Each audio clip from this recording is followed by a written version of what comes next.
looked at MMX in a previous bite size, so now it's time for the talk. The 3D Now talk.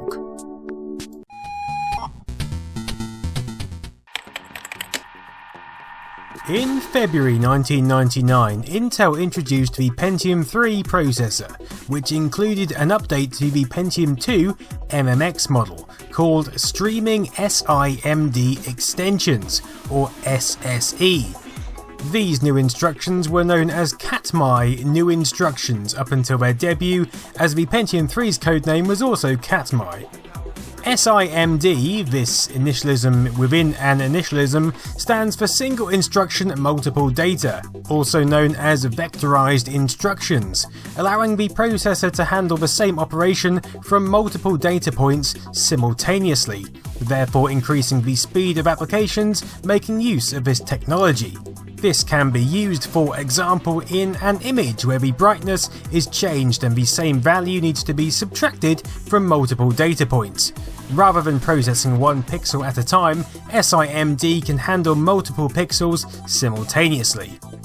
SSE is made up of 70 new instructions for graphics and sound processing to build upon the MMX technology released 2 years prior.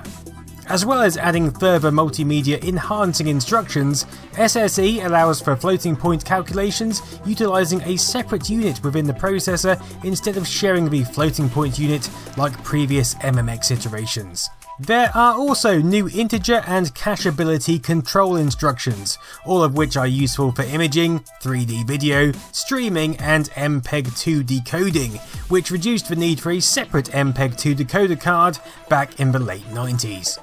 The fact that SSE supported 4 floating point operations per cycle and allowed data prefetching, a mechanism for reading data into the cache before it's actually called for, also meant the new instructions were useful for 3D rendering on any software which took advantage of it, something which AMD's 3D Now was also intended to help with. 3D Now is really AMD's alternative to Intel's SSE. I say alternative, but actually 3D Now was really introduced before SSE in the K6-2 processor launched during May 1998. AMD had licensed MMX from Intel for the K6 released in April 1997, but didn't want the expense of licensing the new SSE technology Intel were developing for the Pentium 3. So their solution was their own set of instructions which were targeted specifically at the 3D market, a market almost every game had already or was crossing into. As well as consisting of the exclamation mark in the name, 3D Now incorporates 21 instructions, again using SIMD techniques to operate on arrays of data rather than single elements. Like Intel, it offers single precision floating point operations and enables up to 4 floating point operations per cycle. Data prefetching is also supported, as is the ability to mix floating point with MMX instructions, again like SSE. AMD's claim was that 3D Now incorporated the same abilities as Intel's new technology, just with less complexity. Although due to their differences, software written to support SSE will not support 3D Now, and vice versa. Both technologies were supported by Windows 98, DirectX 6, SGI's OpenGL, as well as graphic accelerator drivers provided by the big names. Although programs such as Adobe Photoshop failed to support AMD's offering, leaving SSE a little ahead in the professional stakes. But of course AMD, like Cyrix, like to aim for the budget conscientious consumer and the gamer, an equally lucrative market. Here's how AMD explained 3D Now. Number 1. Physics. The CPU performs floating point intensive physics calculations to create simulations of the real world. 2. Geometry. Next, the CPU transforms mathematical representations of objects into 3D representations, using floating point intensive 3D geometry. 3. Setup. The CPU starts the process of creating the perspective required for a 3D view, and the graphics accelerator completes it. 4. Rendering. Finally, the graphics accelerator applies realistic textures to computer-generated objects, using per-pixel calculations of colour, shadow and position. Outside of the support by graphics card drivers, one of the games to directly support 3D now was Subculture, a game which AMD pushed for allowing distant images to appear faster, objects to have more detailed textures at a greater distance, and images to have smoother fluidity and geometries when stacked up against the Pentium 2.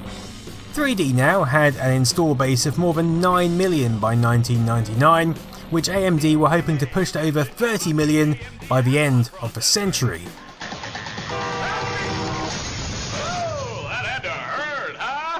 So where did these technologies lead? Well, SSE2 was introduced in November 2000 along with the Pentium 4 processor, adding 144 additional SIMD instructions. Whilst being a little ahead and with their goal in mind, AMD introduced an enhanced 3D Now with their Athlon processors in 1999, which included digital signal processing and some further MMX instructions from SSE.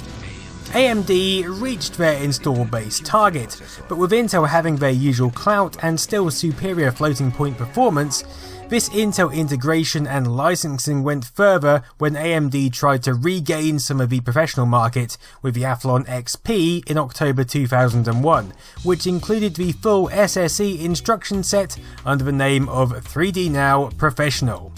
AMD would include SSE2 in their Opteron processors in 2003, following a progression which, apart from the odd misalignment, would see AMD continuing to license SSE technology for compatibility up until SSE4 in 2007.